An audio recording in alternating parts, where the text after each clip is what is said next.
बिस्मिल्लाहिर्रहमानिर्रहीम। अस्सलाम वालेकुम। मैं हूं आपका मेज़बान शफ़क़त अली। आज 20 सितंबर है, साल 2020। पाकिस्तान की सियासत का एक अहम दिन। सियासत में बड़ी हलचल। मुजरिम नवाज़ शरीफ ने आज अपोजिशन की आल पार्टीज़ कॉन्फ्रेंस में शिरकत की। आसिफ अली ज़रदारी भी वीडियो लिंक के ज़रिए शरीक थे। मुजरिम नवाज़ शरीफ ने लंदन से बैठकर 1 घंटे से ज़ायद का खिताब किया, जो कि लाइव नशर किया गया। ये इस खिताब से पहले अपोजिशन की APC से पहले काबीना में ये मामला डिस्कस हुआ, जिसमें कुछ वज़रा का कहना था कि नवाज़ शरीफ का खिताब TV पे नशर नहीं होने देना चाहिए, लेकिन वज़ीर आज़म इमरान ख़ान की राय मुख्तलिफ थी। उनका ये कहना था कि ये खिताब कौम को दिखाना चाहिए, कौम को नज़र आना चाहिए कि किस तरह नवाज़ शरीफ पूरे निज़ाम को धोखा देकर अपनी बीमारी का जेली ड्रामा रचाकर लंदन फ़रार हुए और लंदन में बैठकर एक जमहूरी निज़ाम को लपेटने की किस तरह से साजिश कर रहे हैं। आज 1 घंटे से ज़ायद के ख़िताब में कोई 20 से ज़्यादा झूठ बोले उन्होंने, वो भी हम आपके साथ डिस्कस करेंगे। उससे पहले नवाज़ शरीफ ने ज़िंदगी का सबसे बड़ा जुआ खेल दिया। अल्ताफ़ हुसैन की तरह ताहयात लंदन से सियासत का फ़ैसला। बिलावल भुट्टो और शहबाज शरीफ को 18 सितंबर की मुलाकात में किस मक़तदर शख्सियत ने निज़ाम लपेटने का मशवरा और इशारा दिया, ये हम आपको आगाह करेंगे। माफिया बामुकाबला रियासत, आखिरी राउंड शुरू। ये सारा मामला शुरू हुआ FATF के कवानीन, जिसमें एंटी मनी लॉन्ड्रिंग एक्ट मंजूर करना था और टेरर फिनांसिंग से मुतल्लक कवानीन साजी करनी थी, जिस पर हुकूमत ने फ़ैसला किया कि पहले अपोजिशन के साथ मिलकर अफ़ाम व तफ़हीम से एक मिली यकजहती के साथ ये कवानीन मंजूर करवाने चाहिए, क्योंकि ये मुल्क की सलामती का मामला है, मुल्क की सालमियत का मामला है। लेकिन अपोजिशन इस पर अपनी तरामीम ले आई। उन तरामीम का कतई मतलब, जो कि हम कई वीडियोज़ में डिस्कस कर चुके हैं, सिर्फ़ और सिर्फ एक था NRO, जो कि हुकूमत ने कतई किसी सूरत नहीं देना था। जिसके बाद वज़ीर आज़म इमरान ख़ान ने कौमी असम्बली का जॉइंट सेशन बुलाया। जॉइंट सेशन में वो तमाम कवानीन मंजूर करवाने के बाद ये सारा मामला शुरू हुआ। उसी रात जिस दिन ये कवानीन मंजूर हुए हैं कौमी असम्बली के जॉइंट सेशन से, बिलावल भुट्टो, हमज़ा शहबाज शरीफ और मौलाना फजलुर रहमान की इस्लामाबाद में एक इशाइये में एक आला मक़तदर शख्सियत से मुलाकात हुई। उस मुलाकात में आप उनको मेहरबान शख्सियत भी कह सकते हैं।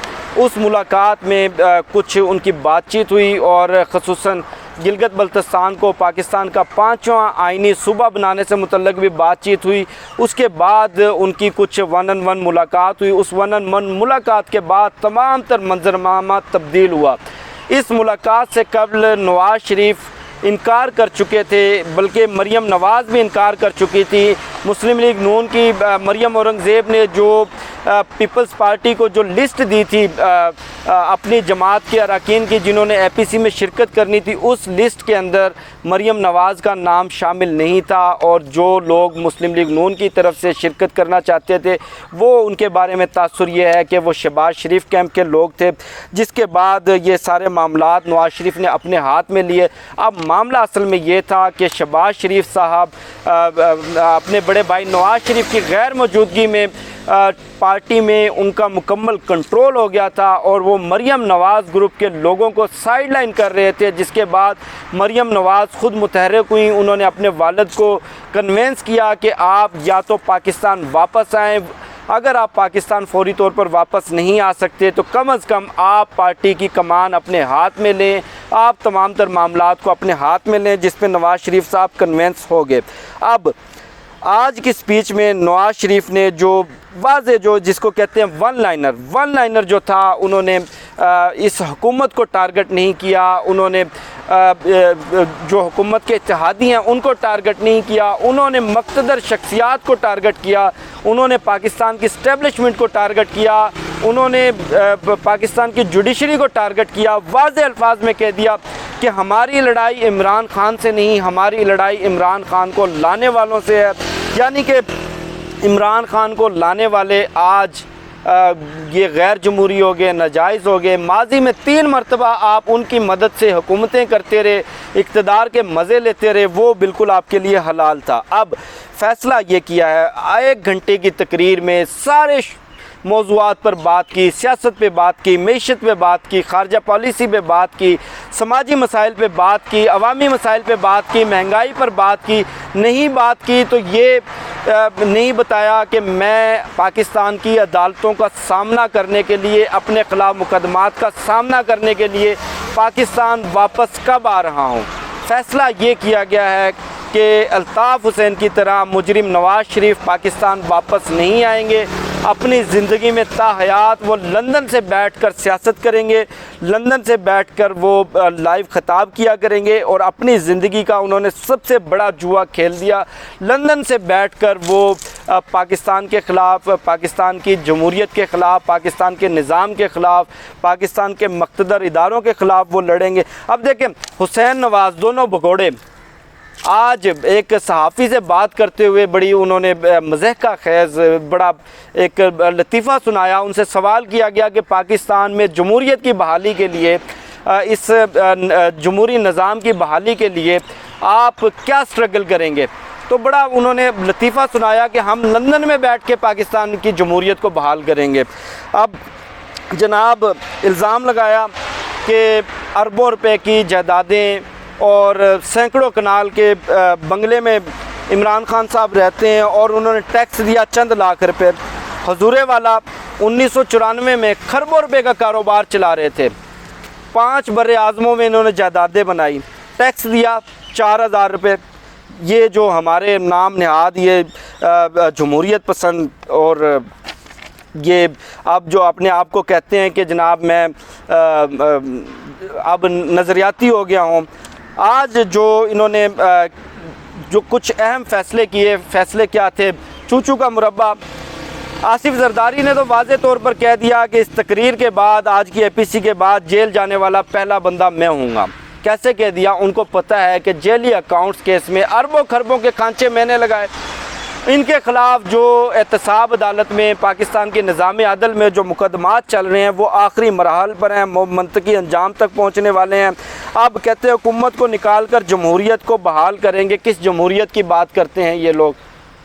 आप देखें, वो कहते हैं 35 साल, मियाँ साहब ने फरमाया 35 साल पाकिस्तान में जमहूरियत नहीं रही, पाकिस्तान में डिक्टेटरशिप रही। और मज़ेदार बात देखें, उस 35 साल के जो गैर आइनी दौर था, जो एक डिक्टेटरशिप का दौर था, उस 35 साल दौर में 15 साल तो ये लोग ख़ुद इक़्तिदार के मज़े लूटते रहे। फिर बार बार CPEC की बात, बार बार ये बयानात कि जनाब पाकिस्तान सऊदीया से दूर हो गया है, पाकिस्तान ने सऊदीया को नाराज़ कर दिया है। और आज एक और बड़ी इंटरेस्टिंग बात हुई। APC शुरू होने से पहले फ़रतुल्लाह बाबर जो कि बड़े जमहूरी बनते हैं, जमहूरियत के चैम्पियन बनते हैं, उनसे एक सहाफ़ी ने सवाल किया कि 18 सितंबर को बिलावल भुट्टो और शहबाज शरीफ की एक आला मक़तदर शख्सियत से मुलाकात हुई, उस मुलाकात में क्या तय पाया? जिस पर फ़रतुल्लाह बाबर ने कहा कि मैं तरदीद नहीं करता मुलाकात की, लेकिन मैं तस्दीक भी नहीं करता, लेकिन तरदीद नहीं है मेरी तरफ से, यानी कि मुलाकात हुई है। अब उस मुलाकात के बाद ये सारा मंजरनामा तब्दील हुआ और आज के सारे मंजरनामे में मेरा ख़्याल है कि जो सबसे बड़ी कुर्बानी दी है, सबसे बड़ी जो बलि दी है, वो उन्होंने अपने भाई शहबाज शरीफ की दी है। शहबाज शरीफ देखें किस तरह से आज बेचैन नज़र आ रहे थे अपने भाई की तकरीर के बाद। अब थोड़ा सा डिस्कस कर लेते हैं आज की इस 1 घंटे के ख़िताब में जो बड़े बड़े झूठ बोले, कौम को गुमराह करने की कोशिश की इस मुजरिम नवाज़ शरीफ ने लंदन से बैठकर कि पाकिस्तान में अदलिया की आज़ादी को ख़त्म कर दिया गया, हुकूमत जजेस को तंग कर रही है। हुजूरे वाला जस्टिस मलिक क्यूम को भूल गए। किस तरह इनके छोटे भाई फ़ोन कर करके कहते थे कि मेरे बड़े भाई बड़े मियाँ साहब नाराज़ हैं, रगड़ देनी, 5 साल नहीं 10 साल की सज़ा देनी है। रफ़ीक तारड़ को भूल गए, कैसे इन्होंने सदर पाकिस्तान बनाया। फिर अलीमा ख़ान ने करप्शन से पैसे कमाए। हुजूरे वाला देखें कितना बड़ा लतीफ़ा, अलीमा ख़ान ने करप्शन से पैसा कब कमाया? मेरी हुकूमत में, यानी कि इस जमहूरी नज़रियाती जो भगोड़ा है जो लंदन में बैठकर पाकिस्तान की कौम को गुमराह करना चाहता है, उसकी हुकूमत में। तो आप क्या कर रहे थे? आपने कितने चोरों को पकड़ा, कितने मनी लॉन्ड्रिंग के केसेस पकड़े। मुल्क में महंगाई बहुत बढ़ गई है, महंगाई का तो बताएंगे, ये नहीं बताएंगे कि इन्होंने 40,000 अरब रुपए का कर्ज़ा जो लिया, उस कर्ज़े से क्या प्रोडक्टिविटी हुई।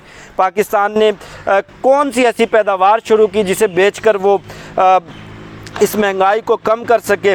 आपने तो जो पीपल्स पार्टी के दौर की जो प्रोडक्शन थी, पीपल्स पार्टी के दौर जो पीपीए एक्सपोर्ट छोड़ के गई थी, उससे भी 10 अरब डॉलर आपने कम कर दिया। मौजूदा हुकूमत सिलेक्टेड है, यानी कि आपने अभी तक इलेक्शन में धांधली का कोई मुकदमा ना इलेक्शन कमीशन में लेकर गए, ना किसी और फोरम पर लेकर गए, ना किसी हाई कोर्ट में लेकर गए, ना किसी सुप्रीम कोर्ट में लेकर गए। इसी सिलेक्टेड निज़ाम के अंदर आप आज़ाद कश्मीर की हुकूमत भी बनाकर बैठे हैं। वहाँ पर वो नाम नहाद जमहूरी बच्चा जो बिलावल भुट्टो, वो सिंध हुकूमत भी बनाकर बैठा है, वो जमहूरी है। लेकिन वफाकी हुकूमत और पंजाब हुकूमत सिलेक्टेड है, और इसी सिलेक्टेड अवान में मौलाना फजलुर रहमान का बेटा भी बैठा है। मीडिया आज़ाद नहीं है। कितना बड़ा लतीफ़ा कि एक मफरूर मुजरिम लंदन से पाकिस्तान के तमाम चैनल्स पे लाइव खिताब करते हुए कह रहा है कि मीडिया आज़ाद नहीं है, नैब बहुत गंदा इदारा है। हंसी आती है। नैब बनाया किसने? सैफुर रहमान को कौन लेकर आया? मौजूदा चेयरमैन नैब को किसने लगाया? क्या इमरान खान ने लगाया? अब कितने भोले भाले हैं हमारे बड़े मियाँ साहब, और किस तरह अपना बनाया हुआ इदारा, अपना लगाया हुआ चेयरमैन नैब और अपने लगाए हुए लोग किस तरह से इन्होंने डिसोन कर दिए, किस तरह से कौम को गुमराह करने की कोशिश की।